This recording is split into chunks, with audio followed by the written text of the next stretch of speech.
ፈጣሪ የተሙ ነገር በጣም ነው ግራ የሚገባው። ውድ ቤተሰቦቼ እንግዲህ እንደሰማችሁት ተሙ ያው ትናንትና እና ብለው እና እናቱን ወሰዱበት። ከዛ እናትን እናገናኘ። እናትን ደግሞ ማግኘት ከፈለግ ዶሮዋን ረድ የተባለው አይደለ? ግን እነሱ ሴራቸው ሌላ ነበረ። ዶሮዋን ለማረድ ቢያርድም እንኳን እነሱ እቅዳቸው እናቱን ማገናኘት ሳይሆን እንዳለ የእነሱን ባዕድ አምልኮ እንዲቀበልና አለዛም ደግሞ ተሙን ለመግደል ነው እያሉን ያሉት ማለት ነው። ጀግናችን ተሙ። ሲቀጥል ዮኒና ሳሚ በጣም እያሰባችሁ ነበረ። ግን ጥያቄ ለእናንተ ሰዶ ማሳደድ አይሆንብኝም ወይ አይሆንባችሁም ወይ? ምክንያቱም በካሜራ እነሱ ካሜራው ይነሳልን ካሜራ የሌለበት ጋ ነው ማውራት ያለብን ብለው ያለ ካሜራ የሌለ መስሏቸው በደንብ ነው ያወሩት። ታውቃላችሁ እና ተሙዬን ዶሮዋን ረድ በቃ ዶሮዋን ካረድክ እናትክን ታገኛለህ ያ ነው ምናምን እያሉ ነበር ሲያታልሉት የነበረው ማለት ነው። እና እሱም ያው በውሸቱ ቢስማማም እናቱን ለማግኘት ሲል ነበረ በውሸቱ የተስማማው። ግን እሱ ሲሄድ ሳሚና ዮኒ መከተል ነበረባችሁ ወዲያውኑ። አለዛም ደግሞ በድብቅ ካሜራ እነዚህ ሰው ቤት እንደምትከታተሉት መከታተል ነበረባችሁ። አንደኛ የሚሄደው ሸይጣን ቦታ ነው። ሁለተኛ ደግሞ እነሱ እዛ ጋር ልብ ልብ ተሰምቷቸው እንትን እያሉት ነበረ እና እንዲህ ነው የምታደርገው ምናምን የለም ትንሽ እንኳን ፍራቻ አልነበረባቸውም።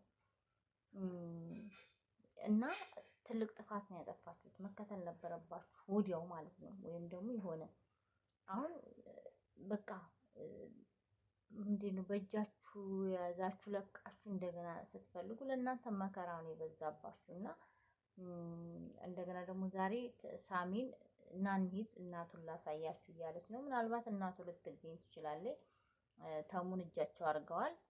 ትናንትናም ሲሉ ነበር ተሙን ለመያዝ እናቱን ማጥመን ነበረ ሲሉ ነበር። እና እንግዲህ ተሙ አልፈልግም ስላላቸው እናቱን የወሰዱት እና ህያዋን እንግዲህ ለተመለሱ እየተሙ ነው እንግዲህ የሚቀረው ማለት ነው። ተሙም ይገኛል። ዋናው አለማመን ነው እዚህ ጋር። በእርግጥ ጠለቅ ብዬ ባልነግራችሁም ብዙዎቻችሁ እንደዚህ አይነት ቤተሰብ ያላችሁ ልትኖሩ ትችላላችሁ። ካላመናችሁና ያን ነገር ካልተቀበላችሁ ምንም አትሆኑም። ሲቀጥል ደግሞ እሱም አይፈልግም። ገባችሁ? እና ግን ቶሎ እንዲደረስለት የሚያስፈልገው ምንድነው? አንድ ቤት ያስቀምጡትና እዛ ጋር እሱን አስቀምጠው ምን ያደርጋሉ? እየጸለዩበት ዱም እያዞሩበት ምናምን እንደዛ ሸይጣኑ ላው ላይ እንዲሄድ እንዳያረጉበት ቶሎ ቢፈለግና ቢገኝ እላለሁ።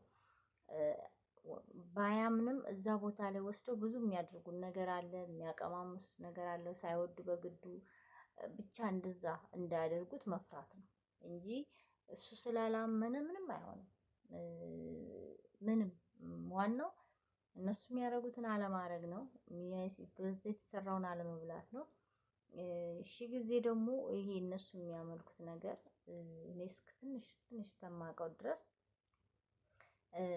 እሱ አልበላም አልጠጣም ብሎ ኢቭን ልጅ እንኳን አይደለም ቤተሰብ ልጅ የተወለደ ልጅ እንኳን ሆኖ ጥላቻ ካለው ለዛ ነገር ኢቭን ያ የቤተሰብ እንትን ወደዛ አይሄድም። ወደ ጠላው ሰው አይሄድም፣ ይፈራል። ምክንያቱም ነገ ደም አይታረድልኝም ይላል፣ አልገበርም። ይሄ ሰው ይሄ ልጅ ወይም እንደዛ ያደረገኝም አይንከባከበኝም። ያው ታውቃላችሁ ሸይጣን ልጅ የሚገበርለት አለ ታውቃላችሁ። ፍየል በብቻ እንደ ቤተሰብ አመለካከታቸው ነው እና እነሱ እንደሚያመልኩት ነው የሚወሰነው። ያንን ነገር አላገኝም ብሎ ስለሚያስብ ለጠላው ወደ ጠላው ሰው አይሄድም። ሺ ጊዜ ተሙዬ ስለጠላው ወደ ተሙ ይሄዳል ብዬ አላስብም። ለምን እኔን ትንሽ እንቱ ስላለኝ ነው ይሄንን እምላችሁ። ግን አንድ ቦታ አስቀምጠው የሆነ ነገር ያቀማምሱታል። ሳይወድ በግድ ቅጠል ምናምን እንደዛ አድርገው ወደ ሌላ ውስጥ እንዳይጨምሩት ነው መፍራት። እና ቶሎ እንዲደረስለት የሚፈለገው እሱ ነው። አሁን እናቴ ጋር እርግጠኛ ነኝ ትገኛለች። ምክንያቱም እነሱ ሲጀመር የፈለጉት ተሙን ነው። እነሱ ደግሞ የሚቀበላቸው አጥተው ሳይሆን ተሙ ላይ ጥላቻ ስላላቸው ነው። ከዚህ ፊትም ታስታውሳችሁ አባትህ ከኛ ጋር ነበረ፣ አባትህ ከኛ ጋር ሲሄድ ካደን ምናምን እያሉ በአባቱ ነበር ሰበብ ሲያደርጉ የነበረው። ስለዚህ እነሱ ንብረቱ ላይ ወይም ደግሞ ብሩ ላይ እንጂ ልጁ ላይ ወይም ደግሞ እንትኑ እንዲቀበል አይደለም። ለምን ተሙ ስለጠላው ያ ነገር ወደ እሱ ወደ ተሙ አይሄድም። ገባችሁ?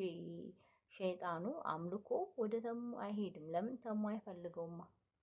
ግን እነሱ ትኩረታቸው ብሩ ላይ ወይም ደግሞ ንብረት ላይ ስለሆነ ነው እንጂ ወደ ተሙ አይሄድም። እንደዛ ደግሞ ይሄዳል ብለን እንኳን ብታስቡ እንኳን የማታውቁ ሳሚን ራሱ ናና ከኛ ጋር እንስራ እያሉት ነው።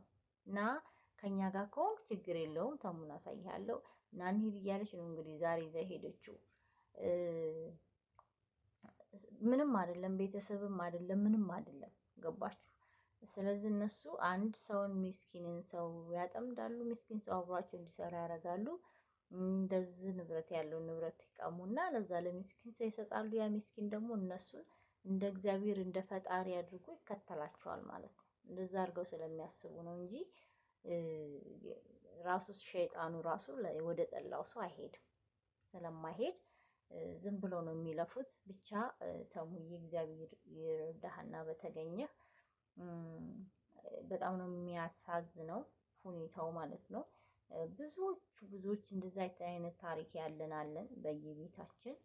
ግን አሁን ይሄ ወራቱ ራሱ የጥቁር ቀን ነው ማለት ስላችሁ የግንቦት የቦረንትቻ የሚባለው ይሄ አብዳር ይሄ ዛፍ ስር ቡና የሚፈላ የሚባለው ይሄ ወር ነው እና በጣም ያስፈራል። እና ለዛ ነው ወራቱን ጠብቀው እንትን ሊሉት የፈለጉት ማለት ነው። እና ዋናው ደግሞ እሱ የእሱ እንትን ነው። እግዚአብሔር ይርዳው እና እኛም እንጸልይ ለማለት እወዳለሁ ውድ ቤተሰቦቼ። በተረፈ ለሌላ ጊዜያችሁ ስንዩኔ ሳሚ ማናችሁም ብትሆኑ ጀግኖቻችን ስትሄዱ የሆነ ቦታ ስትቀጠሩ ወይ ድብቅ ካሜራ ያዙና ሄዱ ወይም ደግሞ የሆነ ነገር አድርጉ። ምክንያቱም ከእናንተ በላይ ከህዝቡ በላይ ከንጹሃኑ በላይ ይሄ ተንኮለኛው ስለበዛ አይቻልም። ስለማይቻል እናንተ እንድኖሩልን ስለምንፈልግ እናንተ ጤናችሁ ደህንነታችሁ እንዲጠበቅ ስለምንፈልግ ራሳችሁን ጠብቁ። እንደዛ አድርጉና ሄዱ ለማለት እወዳለሁ ውድ ቤተሰቦቼ። ካጠፋ ይቅርታ። ስለዚህ ስለ አምልኮ ግን እኔ ያው ብነግራችሁ ደስ ይለኛል። ብዙ ነገር ስለማቅ ማለት ነው። ግን ለጊዜው ችል በላችሁና አትመኑበት። ካላመናችሁበት ወደ እናንተ አይመጣም ለማለት ነው። በተረፈ ጸሎት ነው። ጸሉ፣ ወደ ቤተክርስቲያን ሄዱ። ቤተሰብ ሙሉ ለሙሉ ቢያደርግ የእናንተ ጸሎት ያስፈልጋል። ዋናው ጸሎት ነው። በተረፈ ያው ላይክ ሰብስክራይብ እያደረጋችሁ ለምታበረታቱኝ ከልብ አመሰግናለሁ። አሁንም ይልመድባችሁ። ከልብ ከልብ ነው የማመሰግነው። ሀሳባችሁ ይሳካላችሁ። በተረፈ በስደት ያላችሁ ሁላችሁም ፈጣሪ አምላክ ከእናንተ ጋር ይሁን እላለሁ። ደህና ሁኑልኝ።